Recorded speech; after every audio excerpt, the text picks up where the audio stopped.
Tomorrow night, 48 Hours investigates the death of a wealthy Google executive. He worked on secret projects like Google Glass and self-driving cars while keeping secrets of his own. Forrest Hayes had a loving family and the perks of success like a yacht, and that's where his body was found, exposing an ominous mystery. Here's a preview of Maureen Maher's report. Santa Cruz is a small coastal town in California. It looks like paradise. It's a place where the blind could go sightseeing. It was here where 51-year-old Forrest Hayes, a married father of 5, kept his 46-foot yacht Escape, one of the many perks his high-tech career afforded him. Got himself a $3 million house on a hill. Michael Daly is a reporter for the Daily Beast and a 48 Hours consultant. He was hired by Google to work in Google X, you know, the most extreme, wildest, imaginative ideas they could have. It was on the yacht Escape where he would go to unwind. The days before Thanksgiving 2013, his prized possession became a crime scene. Hayes' lifeless body was found in the main cabin by the boat's captain. The detectives arrived, and it turned out he had in fact died of a heroin overdose. There was a visible injection mark in his arm, but they don't see drugs. How did he find himself in this situation that took his life? Santa Cruz Deputy Police Chief Steve Clark. 808. The scene showed that there were 2 wine glasses there. Detective 101, someone else has been there, and the question is who? Not so ironically, the high-tech exec had installed high-def video equipment all over his yacht. What happened that night was recorded by the boat's video cameras.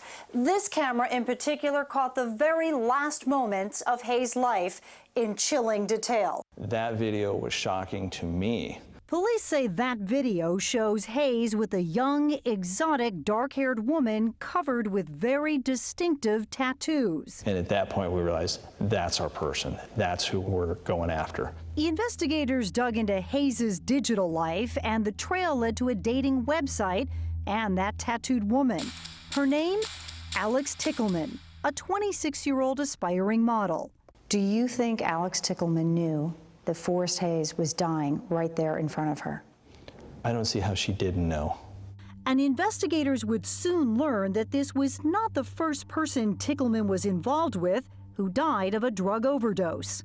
Is this woman a cold-blooded killer? She's a killer, and she certainly was cold. That is not how Tickleman's defense team sees it. Alex Tickleman did nothing that Mr. Hayes did not want her to do. 2 adults engaged in mutual and cooperative drug usage, and it went wrong, but it was an accident.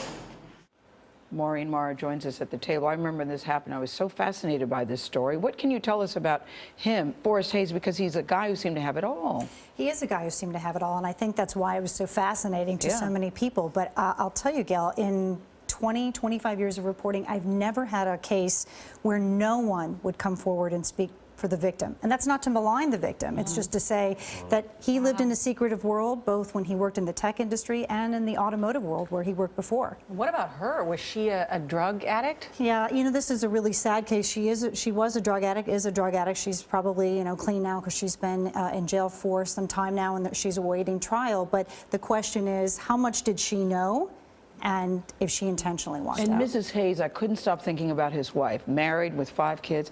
Do you have any idea how she's doing? I felt so badly for her. She has been very quiet. All the family and friends close to him have been quiet. And the police from Santa Cruz have been very protective of her. They gave us access to them and an extensive interview, but they would not give us access to her. Thank you, Maureen Maher. I got my Saturday night set.